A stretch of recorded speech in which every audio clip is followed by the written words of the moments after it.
Thank you for staying with us. We're now being joined by Wale Maikaya. He is a coordinator of an online SDGs group, and he is also a data enthusiast. Thanks for joining us on the program today. Thank you, Victor. So let's just begin. How much investment does Nigeria make in education? According to the 2017 budget, it's about 7% of the budget. 7%. And if you go memory lane, we've gone from almost 10% to 7%, to 8% to 7%. To me, commitment to education is not only financial. If it is financial, it is easier to give money, but to devote leadership and also to commit to seeing that the learning outcome is actually commensurate with what we invest is more important. So I can say that the government is giving money, but to say you allocate money, how much exactly did you spend eventually? Because we know that it is not all that is allocated that is spent. So the budget performance is very important to actually know what government spends at the end of the day. Is there any mechanism to track what has been spent? The budget office publishes a budget implementation report, and we haven't done on 100%.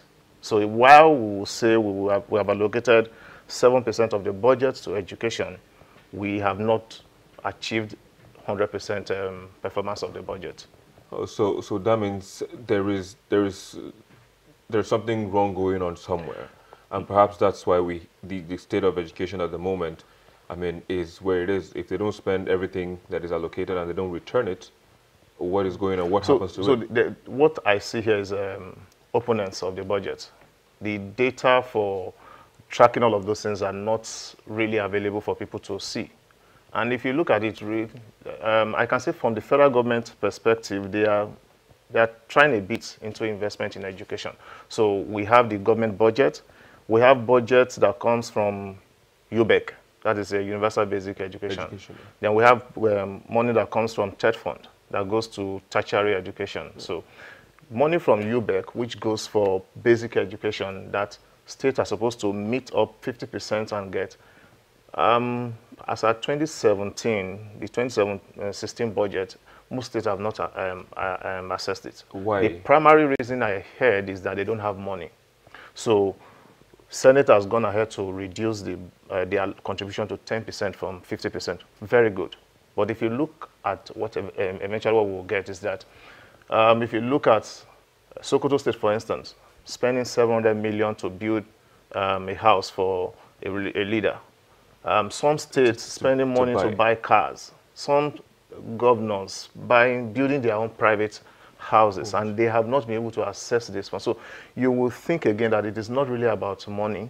It is about the commitment to education and the commitment to see that Nigeria as a population, with a growing population, cannot afford really to have a large chunk of its youth unemployed, unskilled, and uneducated. Because I know the figure at the moment is, I think we have 11 million. Well, that figure has been around. I've heard 10.5, 13, but I think the National Bureau of Statistics would be publishing some information very soon, and we'll be able to know exactly how many children are out of school. Yeah, so, I mean, if with all this that you've made mention of, could this perhaps, because Malala Yousafzai actually asked the federal government to call declare state of emergency. Yeah. So, do you think she's right? I think we've been saying this even before Malala came. So again, is that maybe we'd like to hear things from abroad. It is not new that Nigerians have been calling for government to look at the failures in our national examinations and see that there's something really going wrong. So Malala is right. So also many Nigerians that have been calling for that. But we really do need to get someone to tell us that what we need to do. We know that education in Nigeria is not as it used to be. We don't have the patronage. So I would want to measure commitment of government to education when we can see government children in schools. You know, if a son of a commissioner is in school, there's a different expectation that you will expect from teachers. But if most of government officials have their children in foreign schools, the commitment exactly we need when we put in money, we won't get it. Because if I can give you money, money is probably what I can play with. but can I play with my devotion, my time, to actually see the outcome that I'm getting out of what I've put in? So we spend on something we don't consume, basically. All right, so do you think all this is part of the reasons why the lecturers are even saying that we need to go on strike? Lecturers are right, but I do not think strike is... we've been using it as a tool for a long time. So 2009, there was an agreement. 2013, there was a renewal. Between 2013 and 2017, we have had about 3 budget years. And when the president presents the budget before the National Assembly, there's a public debate around the budget. I can't remember seeing ASSU engage the government. So the Senate Committee on Education will say, oh, there's a public hearing on the budget.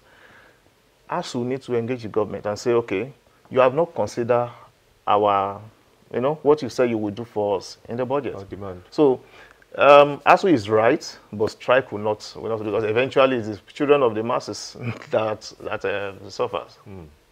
Well, we have to leave the conversation here. Thanks for coming and joining us on the program and sharing your thoughts. Wale Makaya, coordinator of an online SDGs group, as well as a data enthusiast. Thank you, Victor. Of course.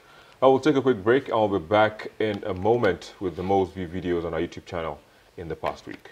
Stay with us.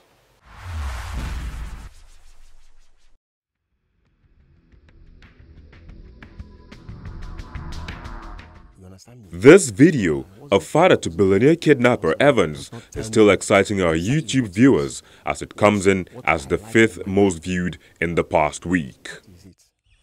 So after that 2012, I didn't see him anymore. No contact, no telephone number, nothing. If he wants to call me sometime, he will hide the number and call me. Say, I call him. If you want to call me and hide your number, don't ever call me on phone again. When I say Biafra order, then I'll keep pushing. Either I am alive, I die in the process. I won't stop. In 4th is the leader of the indigenous people of Biafra, Nnamdi Kanu, speaking on the agitation of the group. 3rd spot is occupied by the video of former governor of Edo State, Adams Oshomole, speaking on the state of the nation. It is becoming increasingly clear to many that the Nigerian ship, if we do not reorder the way it is and redistribute the passengers such that everybody will have some minimum comfort within the vessel, when the vessel sinks, the wealthier you are, the more your losses. Minister of Power, Works and Housing, Babatunde Fashola, defending himself against allegations he made inciting comments against the House of Representatives, comes in 2nd. With respect, sir, I take the view that saying that, which is already a matter of public record, is with respect not an incitement of the public against Parliament. I want to call on the entire community of University of Maiduguri. While the video of abducted University of Maiduguri lecturers begging the federal government to meet the demands of Boko Haram terrorists takes the #1 spot as the most viewed video in the past week. Well, there you go. Those were the most viewed videos on our YouTube channel in the past week. However, ASSU demands from the federal government include payment of fractions and non-payment of salaries, non-release of earned academic allowances, non-implementation of the provisions of the 2014 Pension Reform Act with respect to retired professors and their salaries, removal of university staff schools from funding by the federal government, funds for the revitalization of public universities, poor funding of existing state universities, and proliferation of universities by their visitors. Whether this will be granted or not, Nigerian students will be hoping that this quagmire will not last long.